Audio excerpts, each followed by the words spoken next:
नमस्कार दोस्तों, अगर आप भी उस जबरदस्त टाटा आईपीएल के 30वें मुकाबले को देखकर हंस हंस के फूले नहीं समा रहे हैं, तो ये वीडियो जरूर देखें। और हाँ, दिल से एक लाइक जरूर मारें। हमारा टारगेट है सिर्फ 400 लाइक, तो जल्दी से लाइक का बटन दबा दो यारों।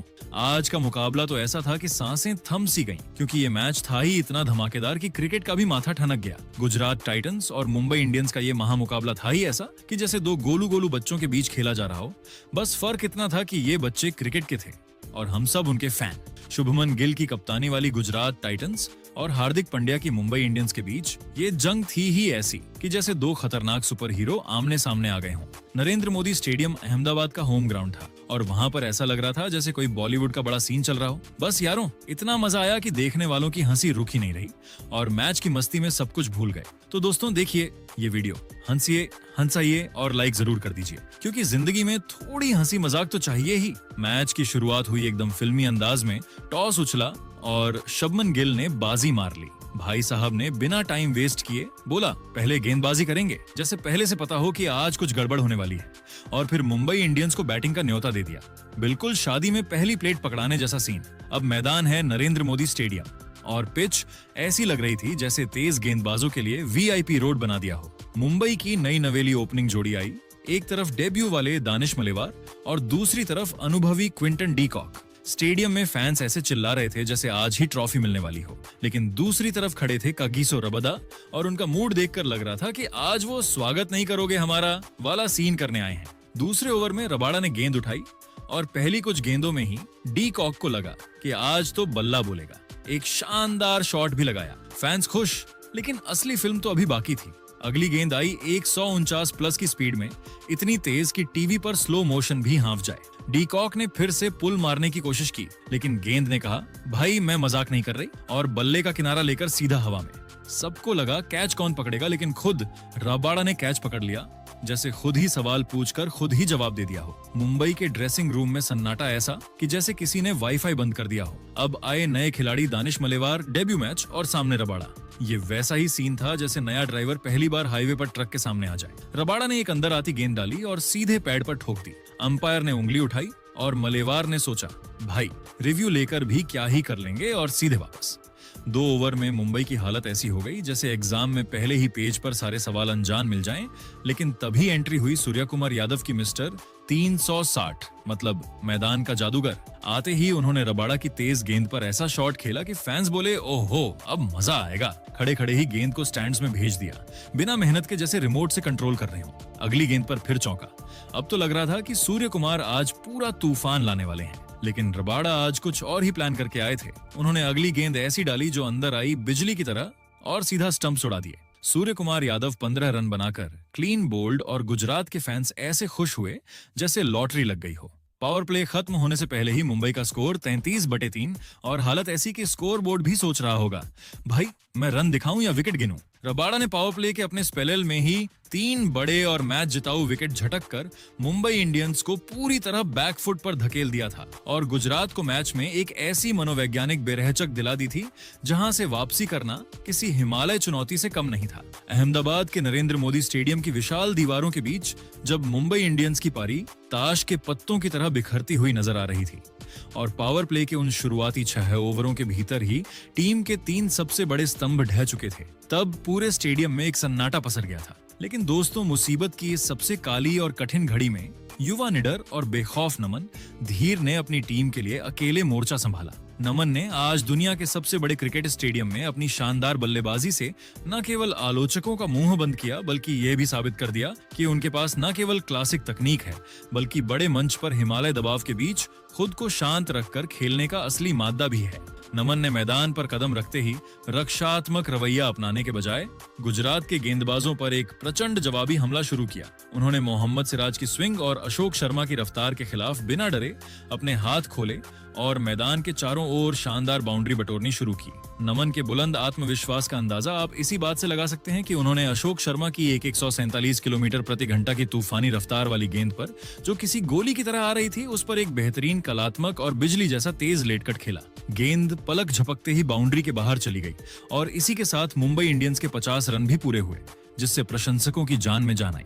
यहाँ से नमन धीर और दूसरे छोर पर खूंटा गाड़कर डटे तिलक वर्मा के बीच एक अत्यंत महत्वपूर्ण जीवनदायी और मैच बचाने वाली साझेदारी पनपनी शुरू हुई। नमन ने वॉशिंगटन सुंदर की फिरकी पर अपनी शारीरिक ताकत का लोहा मनवाया और एक गगनचुंबी सीधे स्टैंड्स की दूसरी मंजिल पर दे मारा। अगली ही गेंद पर उन्होंने एक और कड़क चौका झड़कर मुंबई की उस गिरती हुई रन रेट को सहारा दिया जो प्रति ओवर 6 के नीचे जा चुकी थी। इन दोनों युवा कंधों ने अपनी गजब की सूझबूझ और सूझबूझ भरी रनिंग बिटवीन द विकेट्स के जरिए चौथे विकेट के लिए 50 रनों की बेशकीमती साझेदारी पूरी की। इस साझेदारी की बदौलत एक समय पूरी तरह लड़खड़ाती और 100 के नीचे सिमटती दिख रही मुंबई की पारी दोबारा पटरी पर लौटती हुई नजर आने लगी और नीली जर्सी पहने प्रशंसकों को लगा कि अब मुंबई एक बड़े और चुनौतीपूर्ण स्कोर की ओर बढ़ रही है। लेकिन दोस्तों, क्रिकेट अनिश्चितताओं का खेल है और इस मुकाबले में अभी एक और रोमांचक और दिल दहला देने वाला ट्विस्ट आना बाकी था। जब यह साझेदारी गुजरात के लिए सिर दर्द और खतरनाक साबित होने लगी थी, तभी कप्तान शुभमन गिल ने अपने मुख्य हथियार प्रसिद्ध कृष्णा को वापस आक्रमण पर बुलाया। प्रसिद्ध ने पारी के 13वें ओवर में अपने अनुभव और चतुराई का ऐसा जाल बुना कि सेठ हो चुके नमन धीर 45 उसमें उलझ गए। प्रसिद्ध ने अपनी पुरानी रणनीति बदलते हुए नमन को एक अत्यंत घातक, तीखी और जानलेवा बाउंसर डाली। नमन ने उस तेज गति वाली गेंद पर नियंत्रण खोते हुए पुल शॉट खेलने का प्रयास तो किया, लेकिन गेंद की अतिरिक्त उछाल की वजह से उनकी टाइमिंग पूरी तरह जवाब दे गई और गेंद बल्ले का ऊपरी हिस्सा लेकर आसमान की ऊंचाइयों में टंग गई। मैदान पर सस्पेंस अपने चरम पर था, लेकिन डीप स्क्वायर लेग पर मुस्तैद खड़े south African Superman Kagiso Rabada ने चीते जैसी फुर्ती दिखाई। रबाडा ने अपनी दाईं ओर एक लंबी दौड़ लगाई और अंतिम क्षणों में हवा में लहराती गेंद पर अपनी नजरें जमाए रखते हुए एक शानदार और अविश्वसनीय लो कैच लपक लिया। रबाडा के इस जादुई कैच ने नमन धीर की उस जुझारू और वीरतापूर्ण पारी का अंत कर दिया जो मुंबई को एक सुरक्षित किनारे की ओर ले जा रही थी। नमन के आउट होते ही गुजरात के खेमे में जश्न का माहौल था, जबकि मुंबई के लिए एक बार फिर संकट के बादल मंडराने लगे थे। नमन के आउट होते ही पूरे स्टेडियम में शोर मच गया, क्योंकि अब क्रीज पर खुद कप्तान हार्दिक पांड्या कदम रख रहे थे। हार्दिक ने आते ही तिलक वर्मा के साथ मिलकर पारी को धीरे धीरे आगे बढ़ाया और सुनिश्चित किया कि कोई और विकेट ना गिरे। लेकिन असली आतिशबाजी तो 15वें ओवर में देखने को मिली, जब तिलक वर्मा ने प्रसिद्ध कृष्णा की बखिया उधेड़ कर रख दी। तिलक ने इस ओवर में अपनी बल्लेबाजी का मास्टर क्लास दिखाया। उन्होंने पहले एक शानदार और गूंजता हुआ जरा और फिर लगातार 2 करारे चौके झड़कर प्रसिद्ध के स्पेलेल के आंकड़ों को पूरी तरह बिगाड़ दिया। तिलक ने अपनी अद्वितीय क्लास दिखाते हुए प्रसिद्ध की एक 140 प्लस की रफ्तार वाली यॉर्कर को भी बड़ी ही नजाकत के साथ पैडल स्कूप के जरिए बाउंड्री के बाहर भेज दिया। जब 15 ओवरों का खेल समाप्त हुआ तो मुंबई इंडियंस का स्कोर संघर्षों के बाद 122/4 तक पहुंच चुका था। मैदान पर अब कप्तान हार्दिक पांड्या 4 और अपने अर्धशतक की ओर बढ़ रहे तिलक वर्मा 36 की जोड़ी मौजूद थी, जहां एक समय मुंबई 100 के स्कोर तक पहुंचने के लिए भी तरसती दिख रही थी। वहीं तिलक और नमन की साहसी बल्लेबाजी ने उन्हें एक सम्मानजनक और चुनौतीपूर्ण स्थिति में पहुंचा दिया था। गुजरात की ओर से प्रसिद्ध कृष्णा ने 3 ओवरों में 32 रन देकर एक विकेट लिया था, जबकि रबाडा ने अपने शुरुआती स्पेल में 3 विकेट झटक कर तबाही मचाई थी। अब पूरी दुनिया की नजरें मुकाबले के आखिरी 5 ओवरों पर टिकी थी। पूरा अहमदाबाद सांसें रोककर इंतजार कर रहा था कि क्या हार्दिक पांड्या और तिलक वर्मा मिलकर मुंबई को 180 के उस जादुई और चुनौतीपूर्ण स्कोर तक पहुंचा पाएंगे, या फिर राशिद खान की फिरकी और मोहम्मद सिराज की सटीक यॉर्कर्स अंतिम ओवरों में मुंबई के अरमानों पर पानी फेर देंगे। रोमांच अब अपने चरम पर था और हर गेंद एक नया इतिहास लिखने को तैयार थी। जब मुंबई इंडियंस की पारी अपने अंतिम और सबसे निर्णायक पड़ाव यानी 15वें ओवर से 20वें ओवर के सफर पर निकली, तो किसी ने नहीं सोचा था कि आज गुजरात के गेंदबाजों पर रनों का ऐसा प्रलय आने वाला है। 15 ओवर की समाप्ति पर मुंबई का स्कोर 122। कप्तान हार्दिक पांड्या के साथ युवा सनसनी तिलक वर्मा मौजूद थे।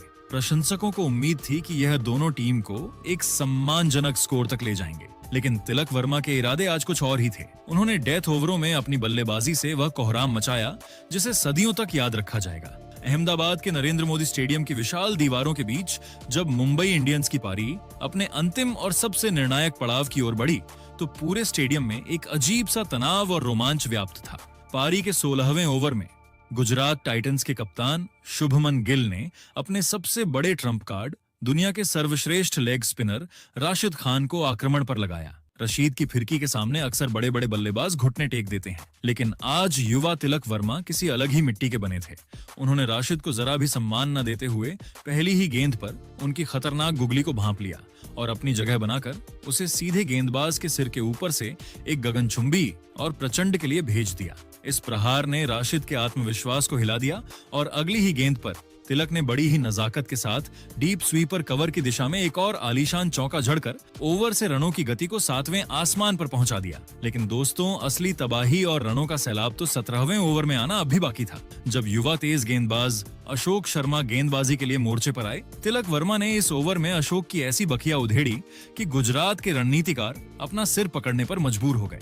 तिलक ने इस ओवर में कुल 26 रन कूद डाले, जिसने मैच का रुख पूरी तरह मुंबई की ओर मोड़ दिया। उन्होंने पहली ही गेंद पर अपनी तकनीक का नमूना पेश करते हुए बैकवर्ड पॉइंट के ऊपर से एक अद्भुत जड़ा, उसके बाद लगातार 2 कड़क चौके बटोरकर गेंदबाज को पूरी तरह से दिशाहीन कर दिया। तिलक का रौद्र रूप यहीं शांत नहीं हुआ। उन्होंने ओवर की अंतिम 2 गेंदों पर 2 और भीमकाय जड़कर इस ओवर को आईपीएल 2026 के सबसे महंगे ओवरों की सूची में शामिल कर दिया। इसी ओवर के दौरान तिलक और कप्तान हार्दिक पांड्या के बीच 50 रनों की बेशकीमती साझेदारी भी पूरी हुई, जिसने मुंबई के रनों के पहाड़ को और ऊंचा कर दिया। मैच का 19वां ओवर लेकर आए भारत के नंबर 1 तेज गेंदबाज और यॉर्कर किंग मोहम्मद सिराज ने अपनी सटीक गेंदबाजी और अनुभव का इस्तेमाल करते हुए गुजरात को वह सफलता दिलाई जिसकी उन्हें सख्त तलाश थी। उन्होंने कप्तान हार्दिक पांड्या 15 को एक लो फुल टॉस पर अपनी जाल में फंसाया। हार्दिक ने लेग साइड में एक बड़ा शॉट खेलने का प्रयास किया, लेकिन गेंद बल्ले के निचले हिस्से टो एंड पर लगकर हवा में ऊंची टंग गई। डीप मिड विकेट पर तैनात सुपरमैन ग्लेन फिलिप्स ने अपनी एकाग्रता भंग नहीं होने दी और एक शानदार और क्लीन कैच लपककर हार्दिक की पारी का अंत कर दिया। हार्दिक के जाने के बावजूद तिलक वर्मा दूसरे छोर पर किसी अडिग चट्टान की तरह डटे हुए थे और उनके चेहरे पर एक अलग ही संकल्प नजर आ रहा था। सिराज ने उन्हें खामोश रखने के लिए एक सटीक और तीखी यॉर्कर डाली, लेकिन तिलक ने अपनी जादुई कलाई के सहारे उस गेंद को लॉन्ग ऑन की दिशा में मोड़कर एक अविश्वसनीय और अद्भुत चौका बटोर लिया। इस शॉट ने स्टेडियम में मौजूद हर क्रिकेट प्रेमी को हैरान कर दिया, क्योंकि वैसी यॉर्कर पर बाउंड्री मारना लगभग नामुमकिन था। जब 19 ओवरों का खेल समाप्त हुआ तो मुंबई इंडियंस का स्कोर 173/5 तक पहुंच चुका था। पूरा अहमदाबाद अब अपनी सांसें रोककर तिलक वर्मा की ओर देख रहा था, क्योंकि यह युवा योद्धा अपने पहले आईपीएल शतक की सुनहरी दहलीज पर खड़ा था। माहौल इतना गर्मा गया था कि हर गेंद पर दर्शक तिलक तिलक के नारों से आसमान गूंजा रहे थे। अहमदाबाद के खचाखच भरे नरेंद्र मोदी स्टेडियम में जब पारी का अंतिम यानी 20वां ओवर शुरू हुआ तो पूरे मैदान का माहौल किसी बिजली की गड़गड़ाहट जैसा रोमांचक हो चुका था। गुजरात के कप्तान ने अंतिम ओवर की भारी जिम्मेदारी प्रसिद्ध कृष्णा के कंधों पर सौंपी, लेकिन क्रीज पर मौजूद तिलक वर्मा आज किसी अलग ही दुनिया में बल्लेबाजी कर रहे थे। तिलक आज प्रसिद्ध को क्लीनर्स के पास ले जाने के एक अडिग इरादे के साथ खड़े थे। ओवर की पहली ही गेंद पर उन्होंने अपनी कलाइयों का जादू दिखाया और बैकवर्ड पॉइंट के ऊपर से एक शानदार चौका जड़ दिया। अगली ही गेंद पर प्रसिद्ध ने रफ्तार से चकमा देने की कोशिश की, लेकिन तिलक ने गेंद की लंबाई को भांपते हुए उसे 85 मीटर दूर दर्शकों के बीच एक विशाल के लिए भेज दिया। इसी शॉट के साथ तिलक ने आईपीएल में अपना उच्चतम व्यक्तिगत स्कोर भी बना लिया और पूरा स्टेडियम तिलक तिलक के गूंजते नारों से दहल उठा। प्रसिद्ध कृष्णा दबाव में पूरी तरह बिखरते हुए नजर आ रहे थे। ओवर की 5वीं गेंद पर उन्होंने एक और बड़ी गलती की और एक जूसी फुल टॉस डाल दी। तिलक ने इस उपहार को स्वीकार करने में जरा भी देर नहीं की। उन्होंने एक घुटना टेका और उसे किसी पेशेवर की तरह फाइन लेग की बाउंड्री के बाहर एक दर्शनीय के लिए भेज दिया। अब पूरा क्रिकेट जगत सांस रोककर अंतिम गेंद का इंतजार कर रहा था। ओवर की आखिरी गेंद पर तिलक ने एक और क्लासिक चौका जड़ा और इसी के साथ अपना पहला ऐतिहासिक आईपीएल शतक पूरा किया। तिलक वर्मा ने मात्र 45 गेंदों में 101 रनों की वह अविस्मरणीय और आतिशी पारी खेली, जिसने मुंबई इंडियंस को 199/5 के एक ऐसे विशाल और अभेद्य स्कोर तक पहुंचा दिया जिसकी कल्पना पावर प्ले के बाद किसी ने नहीं की थी। अहमदाबाद की इस सुनहरी रात में तिलक वर्मा ने दुनिया को यह साफ साफ संदेश दे दिया कि वे भारतीय क्रिकेट के अगले सुपरस्टार क्यों माने जाते हैं। जी हां दोस्तों, अब कहानी में आता है असली ट्विस्ट, क्योंकि मैदान पर उतर चुकी थी गुजरात टाइटंस की ओपनिंग जोड़ी शुभमन गिल और साई सुदर्शन, लेकिन सामने थे खतरनाक लेवल के बॉस जसप्रीत बुमराह। अब जो हुआ वो तो जैसे मूवी का क्लाइमेक्स पहले ही सीन में आ गया। पहली ही गेंद और बुमराह ने ऐसा जादू चलाया कि साई सुदर्शन बोले, भाई मैं चलता हूँ। बिना खाता खोले सीधे पवेलियन, मतलब अभी तो क्रीज पर पैर सेट भी नहीं हुआ था और टिकट कट गया वापसी का। पूरा स्टेडियम ऐसे देख रहा था जैसे ये क्या हुआ भाई। अब दूसरे ओवर में एंट्री हुई जॉस बटलर की। आते ही एक चौका झड़कर बोले घबराने का नहीं, लेकिन तभी सामने आ गए हार्दिक पांड्या और अगली ही गेंद पर LBW। बटलर भी 5 रन बनाकर ऐसे गए जैसे कोई अचानक इंटरनेट बंद हो जाए, सब कुछ फ्रीज। लेकिन दोस्तों, असली एंटरटेनमेंट तो अब शुरू हुआ। मैदान पर आए वॉशिंगटन सुंदर और भाई साहब, उन्होंने तो हार्दिक पांड्या की ऐसी धुनाई शुरू की कि गेंद भी सोच रही होगी मुझसे क्या गलती हो गई। एक के बाद एक 3 चौके पूरे ओवर में 18 रन। हार्दिक का एक्सप्रेशन ऐसा था जैसे ये स्क्रिप्ट में नहीं था। अब तीसरे ओवर में फिर से बुमराह आए, लेकिन इस बार शुभमन गिल ने क्लास दिखा दी। 2 शानदार चौके, वो भी इतने स्टाइल में कि कमेंटेटर भी बोले ये तो प्योर क्लास है भाई। चौथे ओवर में भी गिल ने एक और चौका लगाया। धीरे धीरे गाड़ी पटरी पर आ रही थी। 5वें ओवर की शुरुआत में सुंदर ने फिर चौका जड़ा, लेकिन तभी एंट्री हुई स्पिनर अश्विनी कुमार की और उन्होंने आते ही गिल को आउट कर दिया। 14 रन बनाकर गिल वापस गुजरात को लगा। ये तो बड़ा झटका लग गया। छठे ओवर में कृष भगत ने कंजूस ओवर डाल दिया, सिर्फ 4 रन, और पावर प्ले खत्म होते होते स्कोर 45/3। मतलब हालत थोड़ी टेंशन वाली हो चुकी थी। 7वें ओवर में सुंदर ने एक चौका लगाया, लेकिन फिर आया 9वां ओवर और यहाँ से मैच ने यू टर्न ले लिया। गेंदबाजी करने आए मिचेल सेंटनर और भाई साहब, उन्होंने तो पूरी फिल्म ही बदल दी। पहले वॉशिंगटन सुंदर जो सेट लग रहे थे उन्हें कैच आउट, फिर अगली ही गेंदों में ग्लेन फिलिप्स को कॉट एंड बोल्ड। पूरा ओवर 2 विकेट, सिर्फ 3 रन। सैंटनर बोले गेम ओवर का ट्रेलर देख लो। अब मैदान पर आए शाहरुख खान और आते ही एक गगनचुंबी छक्का। ऐसा लगा जैसे अभी पिक्चर बाकी है। फिर अगले ओवर में एक चौका भी, लेकिन अंदर ही अंदर कहानी कुछ और चल रही थी। अब आखिरी 10 ओवर में 129 रन चाहिए थे। मतलब काम मुश्किल था, लेकिन इम्पॉसिबल नहीं। लेकिन फिर शुरू हुआ विकेटों का मेला। पहले राहुल तेवतिया सिर्फ 8 रन बनाकर आउट, फिर शाहरुख खान भी 17 रन पर चलते बने, और इससे पहले राशिद खान भी 4 रन बनाकर पवेलियन लौट चुके थे। स्कोर हुआ 86/8 और हालत ऐसी जैसे अब भगवान ही मालिक है। 40 गेंदों में 113 रन चाहिए थे। मतलब अब तो मिरेकल ही चाहिए था, लेकिन वो मिरेकल आज छुट्टी पर था। अंत में मुंबई इंडियंस ने इतनी शानदार गेंदबाजी की कि गुजरात की पूरी टीम कोलैप्स हो गई। खास करके अश्विनी कुमार भाई ने तो विकेट्स ऐसे निकाले जैसे कोई ऑफर चल रहा हो, बाय 1 गेट 1 फ्री। और ये टीम थोड़ी सेट लग रही है। इनके पास 9 मैच बचे हैं और सिर्फ 5 जीत चाहिए। मतलब अगर सही प्लानिंग हुई तो ये टीम चुपचाप प्ले ऑफ में एंट्री मार सकती है। अब आते हैं सनराइजर्स हैदराबाद पर। 6 में 3 जीत, 3 हार। इनका भी वही सीन, ना ऊपर ना नीचे। अब अगर आगे बढ़ना है तो 8 में से 5 जीतना जरूरी है, नहीं तो कहानी बीच में ही खत्म। अब टॉप 3 की बात करते हैं, यहाँ मजा आ रहा है। तीसरे नंबर पर राजस्थान रॉयल्स, 6 में 4 जीत। अब इन्हें सिर्फ 4 और जीत चाहिए। मतलब आधा काम हो चुका है, बस थोड़ा और मेहनत और प्ले ऑफ पक्का। दूसरे नंबर पर रॉयल चैलेंजर्स बेंगलुरु भाई। ये टीम इस बार सच में सीरियस लग रही है। 6 में 4 जीत और बस 4 जीत और फिर कोई नहीं रोक सकता। और अब नंबर 1 जो इस समय IPL 2026 में सबसे ऊपर बैठकर बाकी टीमों को देख रही है, पंजाब किंग्स भाई। 6 मैच में 5 जीत और 1 बारिश वाला बोनस पॉइंट, कुल 11 पॉइंट्स। मतलब ये टीम तो लगभग प्लेऑफ में पहुंच चुकी है। अब बस 3 जीत और फिर आराम से टिकट कंफर्म। तो दोस्तों, कुल मिलाकर सीन ये है कि कुछ टीमों के लिए IPL अब करो या मरो बन चुका है। कुछ टीमों के लिए थोड़ा और जोर लगाओ, और कुछ टीमों ने तो पहले ही आधा रास्ता तय कर लिया है। अब असली मजा आने वाला है आगे के मैचों में, क्योंकि हर मैच के बाद पॉइंट्स टेबल ऐसा बदलेगा कि आप कहोगे ये IPL है या रोलर कोस्टर। लेकिन दोस्तों, आपको क्या लगता है IPL 2026 की ट्रॉफी कौन सी टीम अपने नाम करेगी? अपनी राय नीचे कमेंट बॉक्स में जरूर दीजिएगा, और ऐसी ही नई नई वीडियो के लिए हमारे चैनल को सब्सक्राइब जरूर कीजिएगा। धन्यवाद।